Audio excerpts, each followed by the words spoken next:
conte demandé par Anne, les 5 frères chinois. Il était une fois 5 frères chinois qui se ressemblaient comme une goutte d'eau ressemble à une autre goutte d'eau. Ils vivaient près de la mer et personne ne pouvait les différencier, même pas leur mère. Pour ne pas se tromper, elle les avait tous appelés Li. Chacun d'entre eux possédait un don extraordinaire. La bouche du premier pouvait contenir la mer entière, le cou du second était de fer, les jambes du troisième s'allongeaient tant qu'il le voulait, le feu ne brûlait pas le quatrième, et le cinquième réussissait à retenir son souffle tant qu'il le souhaitait. Tous les matins, l'aîné des frères chinois partait à la pêche. Il a sa technique pour faire une pêche miraculeuse. Il aspire la mer, ramasse les poissons avant de rejeter la mer. Quel que soit le temps, il rapportait toujours au village quantité de beaux et rares poissons qu'il vendait à bon compte au marché. Un jour, comme il revenait du marché, il rencontra un petit garçon qui lui demanda de l'emmener pêcher avec lui. « C'est impossible !»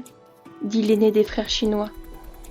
Mais le petit garçon le supplia tant et si bien qu'il finit par consentir. « À une condition, dit-il, c'est que tu m'obéiras en tout et sur le champ. »« Oui, oui, le petit garçon le promit. » Le lendemain matin, de bonne heure, l'aîné des frères chinois et le petit garçon s'en allèrent à la plage. « N'oublie pas de m'obéir en tout et sur le champ, dit l'aîné des frères des Chinois. « Reviens dès que je te ferai signe de revenir. »« Oui, oui, le petit garçon le promit. » Alors l'aîné des frères chinois avala la mer. Les poissons se trouvèrent à sec et la mer découvrit ses trésors. Le petit garçon était ravi, il courait de ci, de là, sur le fond de la mer, remplissant ses poches de coquillages bizarres, d'algues fantastiques et de galets étranges. Tout en retenant la mer dans sa bouche, l'aîné des frères chinois fit sa récolte de poissons près du bord. Bientôt, il se sentit très fatigué. C'est vraiment difficile de retenir la mer. Alors il fit signe au petit garçon de revenir bien vite. Mais le petit garçon fit comme si de rien n'était. L'aîné des frères chinois s'agita en tous sens, agita les bras pour qu'il revienne, mais le petit garçon s'en moqua et s'éloigna davantage.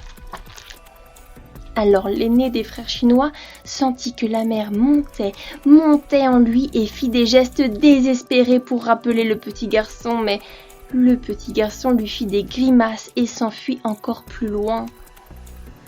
L'aîné des frères chinois retint la mer si longtemps qu'il croyait qu'il allait éclater, mais tout à coup la mer déborda de sa bouche et retourna à sa place. Le petit garçon disparut. Quand Li revint seul au village, on lui demanda où était passé le petit garçon. Et comme il ne sut donner de réponse, on l'arrêta et on le mit en prison.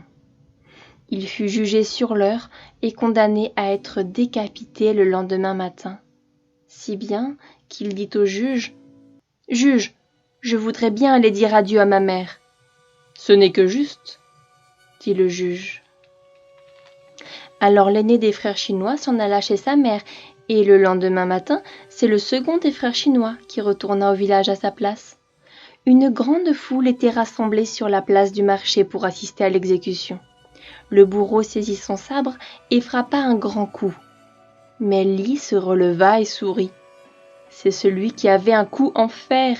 On pouvait bien essayer de le décapiter. Tout le monde était mécontent, et le juge décida qu'il fallait le jeter à la mer le lendemain matin. Le second des frères chinois dit alors au juge « Juge, je voudrais bien aller dire adieu à ma mère. »« Ce n'est que juste, » dit le juge. Alors le second des frères chinois s'en alla chez sa mère, et le lendemain matin, c'est le troisième des frères chinois qui retourna au village à sa place. On le fit monter à bord d'un navire qui leva l'ancre aussitôt et fit voile vers la haute mer. Arrivé au-dessus du point le plus profond qu'ils connaissent, on jeta Li par-dessus bord. Le troisième des frères chinois resta debout en dehors de l'eau. C'est celui qui avait les jambes qui s'allongeaient à l'infini. On pouvait bien essayer de le faire couler.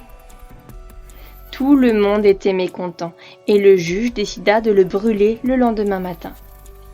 Le troisième des frères chinois dit alors au juge: « Juge, je voudrais bien aller dire adieu à ma mère. »« Ce n'est que juste, » dit le juge. Alors, le troisième des frères chinois s'en alla chez sa mère, et le lendemain matin, c'est le quatrième des frères chinois qui retourna au village à sa place. On l'attacha sur un poteau, puis au pied, on mit du bois, de la paille, de l'essence, et on alluma un grand feu. Mais le lendemain, le juge alla voir le condamné. Li l'attendait, nu, debout et souriant, au milieu des cendres. C'est celui qui ne craint pas les flammes. On pouvait bien essayer de le brûler. Tout le monde était fâché, et le juge décida de le noyer le lendemain matin. Le quatrième des frères chinois demanda alors au juge: « Juge, je voudrais bien aller dire adieu à ma mère. »« Ce n'est que juste, » dit le juge. Alors le quatrième des frères chinois s'en alla chez sa mère, et le lendemain matin, c'est le cinquième des frères chinois qui retourna au village à sa place. On fit accrocher un boulet au pied de Li qui retint son souffle. Petit à petit, les algues collèrent sur la chaîne du boulet et les poissons commencèrent à manger les algues. Au bout d'un moment, la chaîne se brisa. Le condamné remonta à la surface, puis il rejoignit le village à la nage. C'est celui qui peut retenir son souffle à l'infini. On pouvait bien essayer de le noyer. Quand le juge le vit revenir, il fut bouleversé et désespéré. Persuadé que la même personne a pu passer toutes ces épreuves et y survivre, il abdiqua. « S'il a survécu, c'est qu'il est innocent !» s'exclama-t-il. Toujours unis et solidaires, les 5 frères chinois vécurent heureux avec leur mère.